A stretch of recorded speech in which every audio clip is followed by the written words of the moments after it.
नाज़रीन अस्सलाम वालेकुम। आपने कहानी नंबर 4 में सुना कि किस तरह बादशाह ने अपनी दुल्हन को पहली रात कहानी सुनाने की इजाजत दी और शहजादी ने अपनी सुहाग की पहली रात को कौन सी कहानी सुनानी शुरू की। हम आपको बताते हैं कि वो कहानी क्या थी। शहजादी ने बादशाह और अपनी बहन को सुदागर और जिन की कहानी इस तरह सुनाना शुरू की। पहले जमाने में एक नौजवान सुदागर था जो बड़ा दौलतमंद था। एक मर्तबा वो किसी काम के लिए सफर कर रहा था कि रास्ते में एक सायादार दरख्त देखकर जरा सस्ताने को बैठ गया और खाना खाने लगा। अभी खाने से फारग नहीं हुआ था कि हैबतनाक शक्ल का जिन हाथ में तलवार लिए हुए सख्त गुस्सा और गजब की हालत में नमूदार हुआ और कहने लगा कि तूने जो खजूर की गुठलियाँ फेंकी हैं उनमें से एक गुठली मेरे लड़के को लग गई जिससे वो मर गया। अब मैं तुझे इस इंतकाम में कत्ल कर दूंगा। सुदागर बहुत घबराया, जिनसे कहने लगा कि आप मुझे 1 साल की मोहलत दीजिए ताकि मैं अपनी जायदाद और दौलत का इंतजाम कर लूं, और मैंने बहुत सारे लोगों का कुछ कर्जा देना है, वो कर्ज खाहों का कर्जा अदा कर दूं। साल गुजरने के बाद इसी जगह हाजिर हो जाऊंगा, फिर आपको इख्तियार है, जो चाहे सजा दीजिएगा। जिन्होंने ये बात मंजूर कर ली, सुदागर अपने वतन को वापस लौट आया और सब हिसाब बेबाक किया और अपने बीवी बच्चों को समझाया।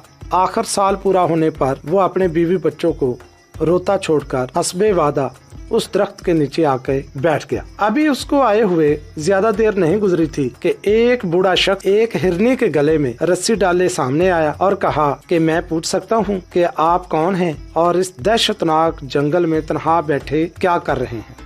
सुदागर ने अपनी तमाम कहानी सुनाई। बूढ़ा शख्स कहने लगा कि जब तक तुम्हारे मामले का अंजाम ना देख लूं, मैं आगे नहीं जाऊंगा। थोड़ी देर बाद एक और शख्स 2 कुत्तों की जंजीर पकड़े हुए आया और हाल दरियाफत करने लगा। जब उसने ये किस्सा सुना तो वो भी ठहर गया और उसके बाद एक और आदमी एक खच्चर को साथ लिए हुए पहुंचा और वो भी उन लोगों को देखकर वहीं रुक गया। इन सब लोगों ने अभी अच्छी तरह आपस में बातें भी नहीं की थी कि सामने से गर्दो गुबार बुलंद हुआ और वही हैबतनाक जिन हाथ में तलवार लिए हुए सामने आकर खड़ा हो गया और कहने लगा कि आज तुम्हारी मोहलत खत्म हो गई है, अब मैं तुमको कत्ल कर दूंगा।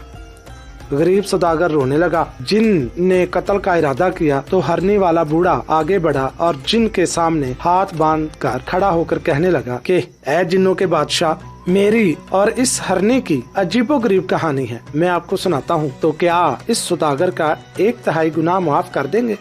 जिन ने कुछ देर सोचने के बाद मंजूर कर लिया। हिरनी वाले बूढ़े ने अपनी दास्तान इस तरह बयान करना शुरू की। तो नाज़रीन, ये थी हमारी कहानी नंबर 5। इसके बाद कहानी नंबर 6 में क्या होगा वो हम आपको वो तीनों दोस्तों की, वो जो बूढ़ा था और कुत्ते वाला शख्स और जो खच्चर लेकर आया था, उनकी कहानी को बारी बारी सुनाएंगे। तो नाज़रीन, हमारे चैनल को सब्सक्राइब करें, बेल आइकॉन पर क्लिक करें ताकि हमारी आने वाली कहानियाँ आप तक पहुँच सके।